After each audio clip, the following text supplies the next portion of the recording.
नमस्कार विद्यार्थी मित्रांनो, जे विद्यार्थी स्पर्धा परीक्षेची तयारी करत आहेत त्या सर्व विद्यार्थी मित्रांसाठी अतिशय महत्त्वाची अशी अपडेट आहे। यामध्ये महसूल व वन विभागाच्या बाबतीत आपल्याला माहिती आहे की महसूल व वन विभागामार्फत आतापर्यंत बऱ्याच पदांच्या जाहिराती प्रसिद्ध झालेल्या आहेत, बरीच पदं भरलेली आहेत। अजून तलाठी असेल, वनरक्षक असेल यासारखी जी पदं आहेत ती पदं येणं बाकी आहे। याच्यातच महसूल व वन विभागाच्या अधिपत्याखाली असणारा जो नोंदणी व मुद्रांक विभाग आहे, नोंदणी व मुद्रांक विभाग, त्या नोंदणी व मुद्रांक विभागातील पदांचा सुधारित आकृतीबंध मंजूर करण्यात आलेला आहे। अर्थात हा सुधारित आकृतीबंध आहे, बिंदू नामावली आहे। या सुधारित आकृतीबंधामध्ये या ठिकाणी मंजूर पद आणि नव्याने निर्माण करण्यात आलेली पद याच्याबद्दलची माहिती दिलेली आहे। याच्यावरून आपल्याला एक गोष्ट लक्षात येते की जी मुख्य सचिवांच्या अध्यक्षतेखाली उच्चस्तरीय समिती होती त्याची बैठक संपन्न झाली आणि ह्या बैठकीमध्ये महसूल व वन विभागाच्या अधिपत्याखाली असणारा नोंदणी व मुद्रांक विभाग जो आहे याची सध्या 3094 पदं मंजूर आहेत। 3094 पदं मंजूर आहेत। 107 पदं निरसित करण्यात आलेली आहेत, रद्द करण्यात आलेली आहेत आणि 965 पदं नव्याने निर्माण करण्यात आलेली आहेत। 965 पदं नव्याने निर्माण करण्यात आलेली आहेत। असं 3952 पदांचा सुधारित आकृतीबंध मंजूर करण्याची बाब शासनाच्या विचाराधीन होती, तर याला मान्यता देण्यात आलेली आहे। आपण ह्या दुसऱ्या परिच्छेदामध्ये पाहू शकतो की महसूल व वन विभागाच्या अधिपत्याखालील नोंदणी व मुद्रांक विभागाच्या सध्या मंजूर 3094 पदापैकी 107 पदं रद्द करण्यात आलेली आहेत, 965 पदं नव्याने निर्माण करण्यात आलेली आहेत आणि हा 3952 पदांचा सुधारित आकृतीबंध प्रसिद्ध करण्यात आलेला आहे। हा आकृतीबंध या ठिकाणी आपण पाहू शकतो। त्या आकृतीबंधामध्ये अर्थात सध्या मंजूर असणारी पदं देखील आहेत, नव्याने निर्माण करण्यात आलेली पदं सुद्धा आहेत। म्हणजे संपूर्ण जो मुद्रांक नोंदणी व मुद्रांक विभाग आहे त्याच्याबद्दलचा हायरार्की तुम्हाला या ठिकाणी दिसेल की नोंदणी महानिरीक्षक मुद्रांक नियंत्रकचं एक पद असतं, त्याच्यानंतर अप्पर मुद्रांक नियंत्रकचं एक पद असतं, मुद्रांक अधीक्षक असेल, नोंदणी उपमहानिरीक्षक असेल, संघ संचालक असेल। याच्यामध्ये तुमच्या लक्षात येईल की काही पदं ही नव्याने निर्माण करण्यात आले। तर या पहिल्या गटामध्ये नव्याने निर्माण करण्यात आलेली पदं किती आहेत, तर ती 18 आहेत।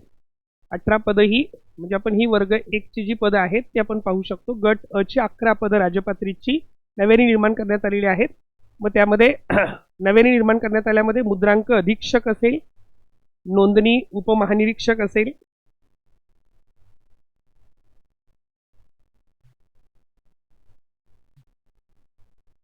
सहसंचालक नगररचना आहे, उपसंचालक नगररचना, सहाय्यक संचालक नगररचना, सहजिल्हा निबंधक वर्ग 1 व्यवस्थापक, त्याच्यानंतर कोषागार अधिकारी, उपसंचालक, विधी सल्लागार हे पद अगदी आता नव्याने निर्माण करण्यात आलेलं आहे। म्हणजे अशामध्ये जी पदं नव्याने निर्माण करण्यात आलेली आहेत ती एकूण 18 पदं आहेत। त्यामध्ये सहज जिल्हा निबंधक वर्ग 1 ची 12 पदं नव्याने निर्माण करण्यात आलेली आहेत।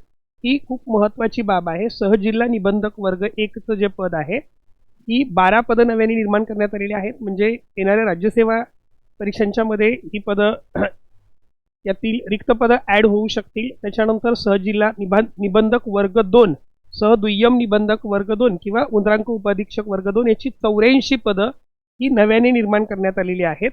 त्याच्यानंतर खाली आपण पाहू शकतो नव्याने निर्माण करण्यात आलेल्या पदांच्या मध्ये नगररचनाकार आहे, सहाय्यक लेखाधिकारी आहे, लघुलेखकची 5 पदं आहेत, दुय्यम निबंधक श्रेणी 1 ची 80 पदं, मुद्रांक निरीक्षकची जी आहेत ही 80 पदं आहेत। अर्थात हे गट ब अराजपात्रीचं पद आहे कंबाईन ग्रुप बी साठी। त्याच्यानंतर सहाय्यक रचनाकारची 58 पदं आहेत, सहाय्यक विधी अधिकाऱ्याची 4 पदं आहेत, अशी 147 एकूण 265 पदं झाली। त्याचबरोबर पुढे आपण पाहू शकतो की गट क ची जी आहेत सहाय्यक व्यवस्थापक असेल, उपलेखापाल असेल, त्यामध्ये उपलेखापालची 33 पदं नव्याने निर्माण करण्यात आलेली आहेत। सगळ्यात महत्त्वाचं म्हणजे वरिष्ठ लिपिक, पर्यवेक्षक, लेखपटपाल, पांढरपाल 106 पदं, कनिष्ठ लिपिक, मुद्रांक विक्रेता 524 पदं, त्यानंतर कनिष्ठ आरेखक आहे, ट्रेझरर आहे, यांची 2-2 पदं आहेत, अशी एकूण इथपर्यंत 667 पदं आणि बाह्य यंत्रणेमार्फत जी कॉन्ट्रॅक्ट वर घेण्याची पदं आहेत ही या ठिकाणी 12 पदं जी आहेत ती दप्तरबंदची आहेत, 20 पदं जी आहेत ती शिपायाची आहेत आणि आवेष्टक किंवा सहाय्यक पत्रकार 33 पदं, अशी एकूण 965 पदं जी आहेत ही नवीन प्रस्तावित पदं आहेत। त्यामुळे ही नवीन प्रस्तावित पदांची जी जाहिरात आहे, त्याचबरोबर रिक्त होणारी जी पदं आहेत, आकृतीबंध एवढा आहे, साहजिकच त्याच्यामध्ये रिक्त होणारी पदं वगैरे ॲड होतील. म्हणजे येणाऱ्या परीक्षेमध्ये आपल्याला लक्षात येतं की या वर्षामध्ये महसूल व वन विभागाच्या फक्त मुद्रांक व नोंदणी विभागामध्ये जवळपास 1000+ पदांची संभाव्य भरती प्रक्रिया होऊ शकते. ही फक्त पूर्ण महसूल वन विभागाची नाही. महसूल वन विभागाच्या अनेक आत्तापर्यंत भरती प्रक्रिया पूर्णही झालेल्या आहेत. तलाठी भरतीची परीक्षा अपेक्षित आहे. वनरक्षकची किंवा वन विभागातल्या ज्या सगळ्या पदांच्या परीक्षा आहेत या अपेक्षित आहेत. पण त्याचबरोबर नोंदणी व मुद्रांक विभागातील सुद्धा ही मोठी पदभरती येणाऱ्या काळामध्ये होऊ शकते, हे ह्या आकृतीबंधावरून स्पष्ट होतं. तर जे विद्यार्थी स्पर्धा परीक्षेची तयारी करत आहेत त्यांच्यासाठी ही खरोखरच अतिशय सुखावह अशी गोष्ट आहे की येणाऱ्या काळामध्ये नोंदणी व मुद्रांक विभागामध्ये देखील आपल्याला मोठ्या पदाची भरती निर्माण होऊ शकते, ती भरती घेतली जाऊ शकते. तर जे विद्यार्थी स्पर्धा परीक्षेची तयारी करत आहेत त्या सर्व विद्यार्थ्यांना ओमकार अकॅडमीच्या वतीनं हार्दिक शुभेच्छा. ओमकार अकॅडमीच्या वतीनं या सर्व स्पर्धा परीक्षांसाठी अतिशय इत्यंभूत असं मार्गदर्शन केलं जाईल. ऑनलाईन ऑफलाईन स्वरूपाचे आपले मार्गदर्शन वर्ग, टेस्ट सिरीज चालू आहेत, याचाही विद्यार्थी लाभ घेऊ शकतात.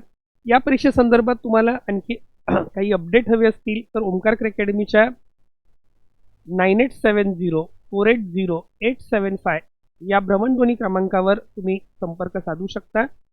पुन्हा एकदा सर्व विद्यार्थ्यांचं ओमकार अकॅडमीच्या वतीने सर्वांना खूप खूप शुभेच्छा. धन्यवाद.